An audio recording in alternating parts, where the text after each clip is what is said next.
and not fear any of the stuff. So that fear is what keeps people in low energy emotions and low vibration, and keeps them from rising up and experiencing the next level of their evolution and being able to open themselves up spiritually. So um, I personally know a lot of my family members and stuff. They've since this pandemic hit, they've been so much into fear.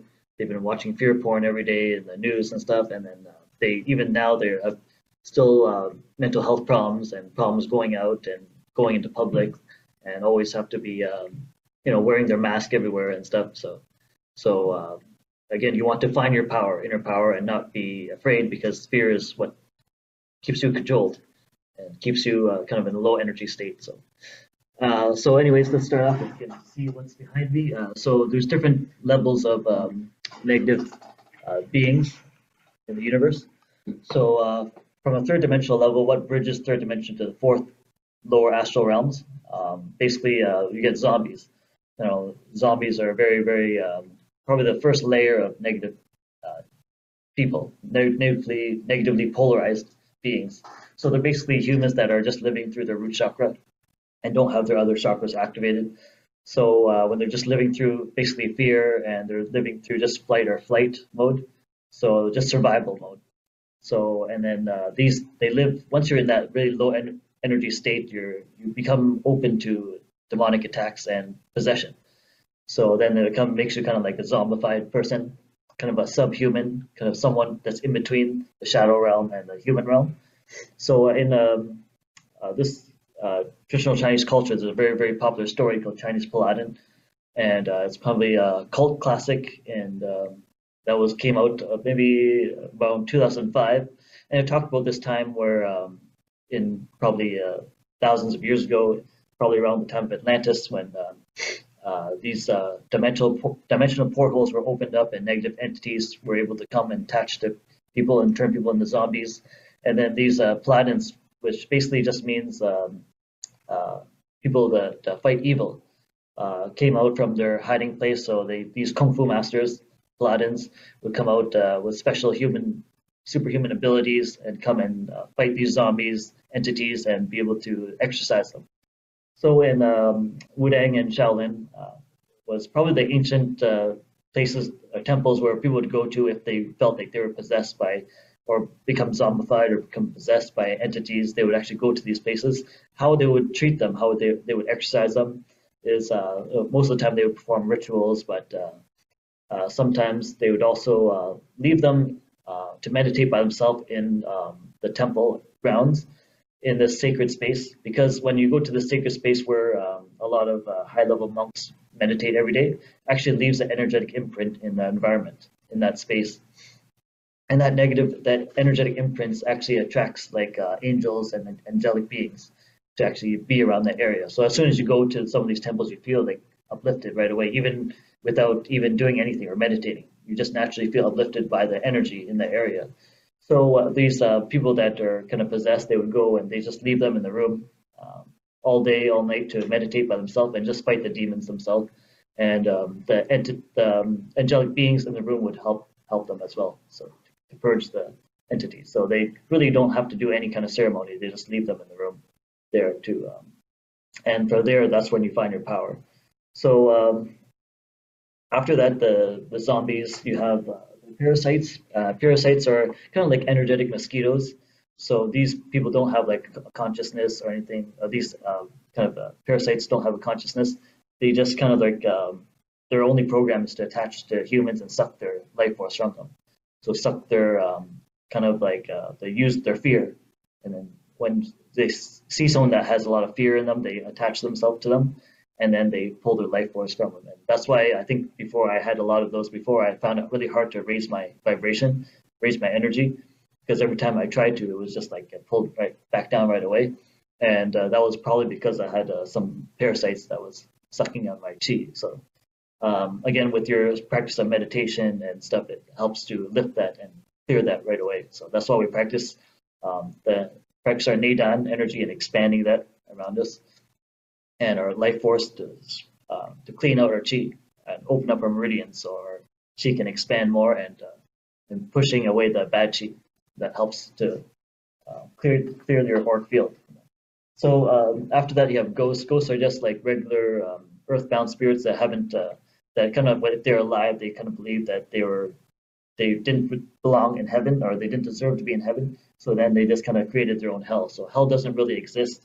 It just exists in the human's mind. People create it through their own imagination.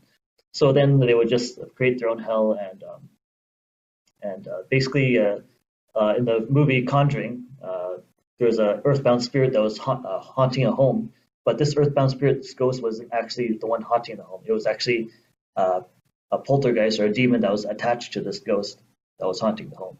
So yes, even earthbound spirits or ghosts can get possessed by demons too.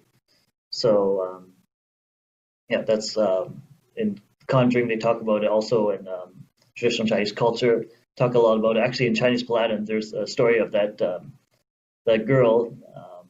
She was very weak and soft. So, and then she kind of found herself in this hell realm that she created for herself, and she saw demons all around her, and she got very scared.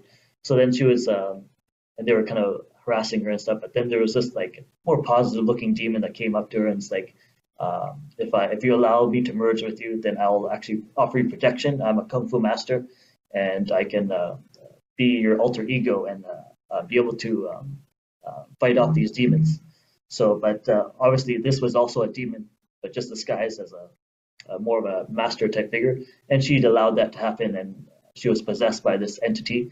But at the same time, the positive part is she was able to transform herself, and she got all the power and the chi and the kung fu skill from this other demon. So then she was able to use that and transform herself to fight the other demons, and she was able to engage in Mortal Kombat after that with the other demons. So, but also in Mortal Kombat, they have a character called Reptile. Reptile was just basically a human ghost that found himself in the Hell Realm that merged with a reptilian being, so he can defend himself against the other demons out there.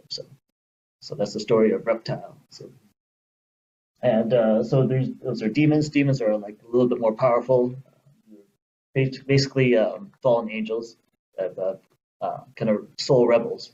They rebel from the energies of like the higher realms. So, and they just want to be kind of anti everything that's positive. So, and then after that, you have more the 4D beings of the Greys. Greys is like the alien heads with the big eyes and stuff. They say like the alien Greys are just like a representation of what happens in a different timeline of human civilization. Like from now, maybe the apocalypse happens, and then these aliens didn't have an ability to maybe there's a nuclear war, they couldn't replicate anymore. So then there's no need for genitalia, and there's they kind of merge with AI. So then their brain got bigger, but their body got smaller because they didn't need to use their muscles anymore. So, and they lost all their hair, and because there's no sunlight, because it was blocked out by this nuclear radiation. So that's like the human evolution of, which is the Greys after the apocalypse, but in a different timeline, different dimension. So, and in the 80s, they also talked a lot about the alien abductions, because there was some treaties with the U.S. government of some conspiracy where they allowed them to harvest human DNA. So reptilians, are next. Like what I said, they're probably the most powerful out of all the negative polarized beings. But there's also positive polarized reptilians and Greys as well. So that live in the fifth dimension.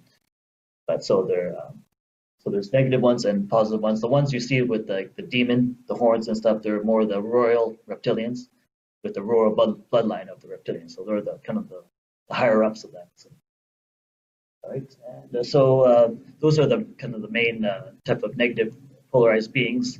So again, they feed off your fear. So they feed off your negativity. So the key thing is to focus on being more positive, trying to reduce your negative karma, and just surround yourself by light all the time through your guardian chi, called your Wei Chi, and it starts in your Neidan. You want to build your inner fire too. So the inner fire that we're really trying to build today is the kidney fire, the kidney adrenal fire, because this is where you store your warrior spirit. This is where you store your determination and willpower.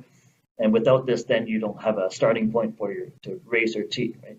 So if your will is low, then you don't